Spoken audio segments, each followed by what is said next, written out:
Hello भाई। JEE mains का 2025 का PYQ है। इसमें हमें एक फंक्शन दिया है, ठीक है। और इस फंक्शन को डिफरेंशिएबल बोला गया है कि ये फंक्शन डिफरेंशिएबल है। Area of the region enclose by y equal to fx और y इक्वल टू -20। इस fx और y इक्वल टू -20 के द्वारा जो एरिया एनक्लोज हो रहा है वो हमें ये गिवन है अल्फ़ा प्लस बीटा √3। तो अल्फ़ा प्लस बीटा बताना है, ठीक है। तो एरिया के लिए हमें क्या करना पड़ेगा, एफ ऑफ एक्स का ग्राफ बनाना पड़ेगा। एफ ऑफ एक्स के ग्राफ के लिए हमें ए और बी चाहिए, और ए और बी के लिए हमें एक कंडीशन दी है कि ये डिफरेंशिएबल है। अगर डिफरेंशिएबल है तो ये कॉन्टिन्यूस भी होगा एंड डिफरेंशिएबल भी। कोई भी फंक्शन डिफरेंशिएबल, इसका मतलब वो कॉन्टिन्यूस तो है ही है एट एक्स इक्वल टू 1, और कॉन्टिन्यूस है इसका मतलब क्या होगा, LHL इक्वल टू RHL। और LHL क्या होता है, limit x tending to 1 minus f of x equal to limit x tending to 1 plus f of x. ऐसे लिखते हैं लेफ्ट हैंड लिमिट और राइट हैंड लिमिट को, ठीक है। अब x टेंडिंग टू 1 माइनस के लिए क्या कंडीशन है, 3a x² - 2। तो ये पुट कर दो, -3a x² - 2 equal to limit x tending to 1 plus f of x हो जाएगा a² प्लस bx, ठीक है। अगर इसमें 1 पुट कर दो तो यह आ जाएगा -3a - 2 equal to a² plus b। ये मेरे पास आ गई इक्वेशन नंबर 1, ठीक है।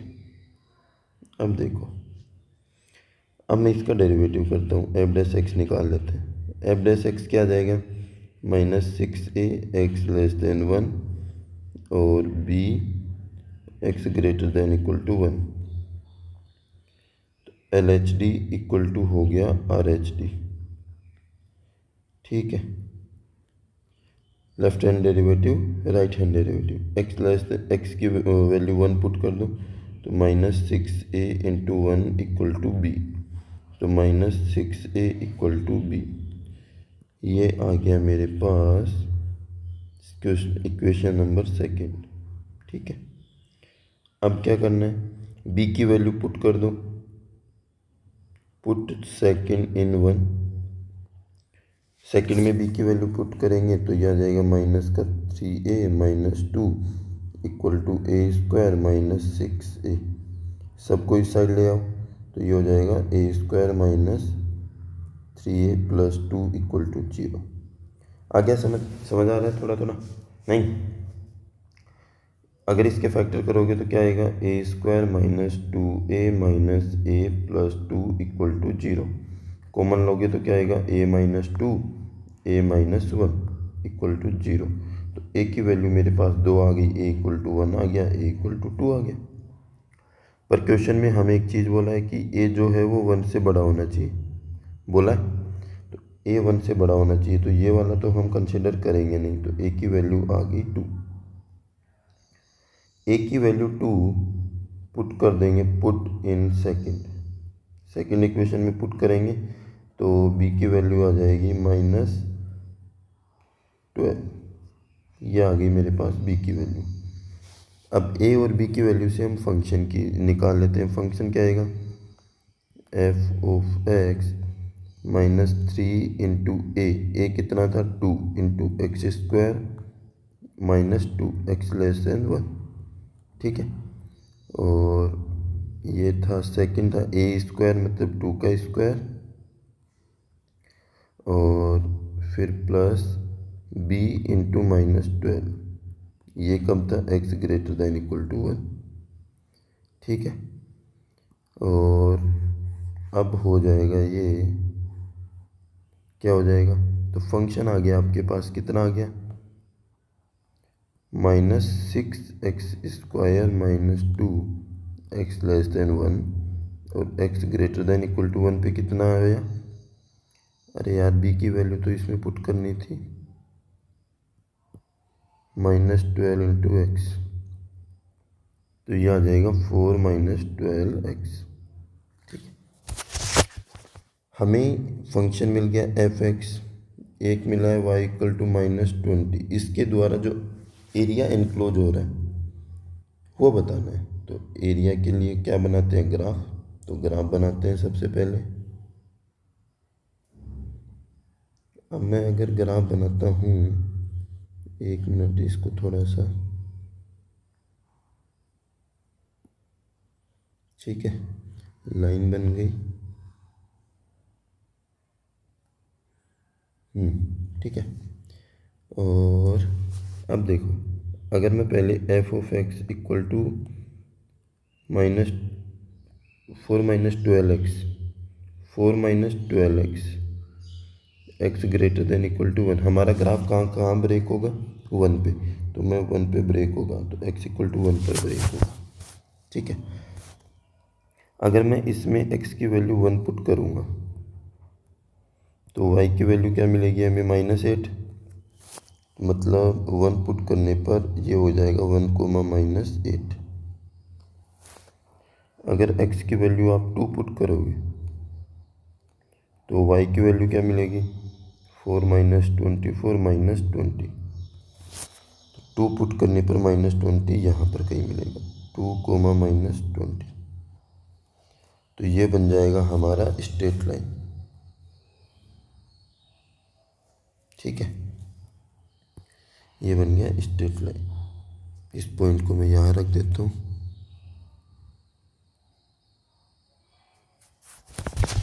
ठीक है, अब क्या बनाना है, अब दूसरा ग्राफ जो है वो बनेगा y = -6x² - 2 x < 1। इसका ग्राफ कैसा बनेगा, स्क्वायर, ये पैराबोला क्वाड्रेटिक है, ax² + bx + c क्वाड्रेटिक की फॉर्म में, और a क्या है इसका, -6, कैसा है, नेगेटिव, और a नेगेटिव होता है तो कैसा पैराबोला बनता है, डाउनवर्ड पैराबोला। ठीक है, अगर तुम x की वैल्यू 0 पुट करोगे तो y की वैल्यू क्या मिलेगी, -2। मतलब डाउनवर्ड पैराबोला में वो ग्राफ पास कहाँ से होगा, -2 से। तो -2 यहाँ पर कहीं होगा, मतलब 0, -2 से पास होगा। ठीक है, और वो ग्राफ आएगा हमारा ऐसा, अभी बनाता हूँ मैं।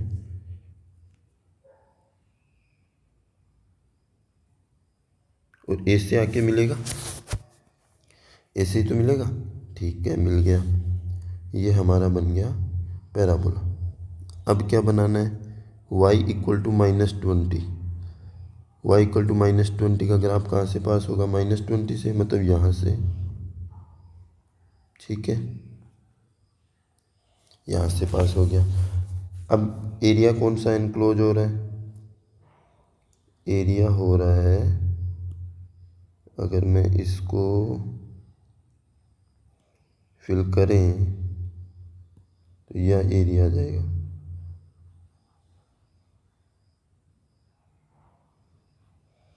ये एरिया मिलेगा हमें।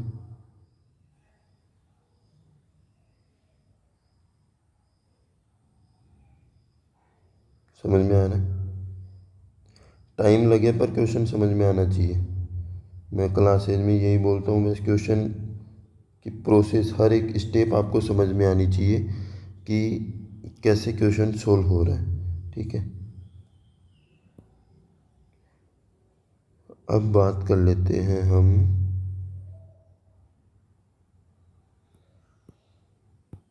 हमारे क्वेश्चन की। ये पॉइंट जो है, ये पॉइंट कितना आ गया हमारे पास, x = 1 है। ठीक है, यहाँ पर कहाँ कट कर रहा है, मतलब ये y = -20 की लाइन इस पैराबोला को कहाँ पे कट कर रही है, तो दोनों को इक्वेट कर देते हैं। तो -6x² - 2 = -20, तो -6x² = कितना आ जाएगा, -18। तो एक्स स्क्वायर कितना आ जाएगा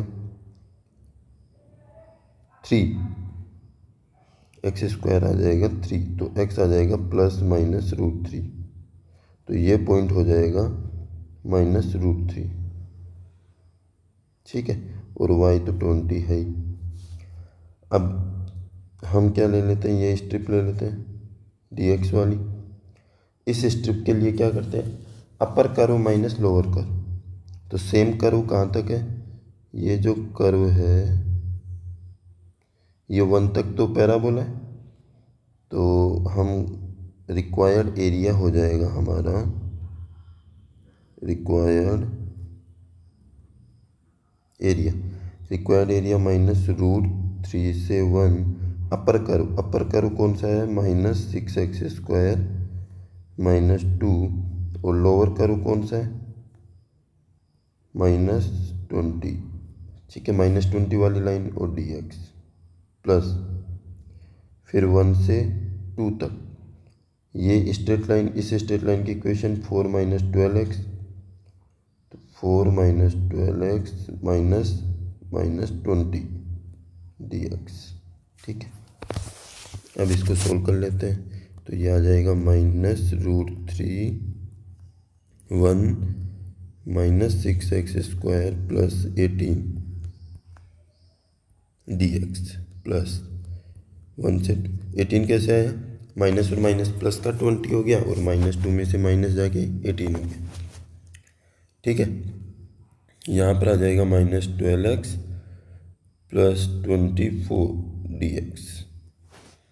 और सोल्व कर लेते हैं, तो इसका इंटीग्रेशन क्या होगा -x³ / 3 + 18x, और इस पर लिमिट लगी है -√3 से 1 -12x² / 2 + 24x, और इस पे लिमिट लगी हुई है 1 से 2।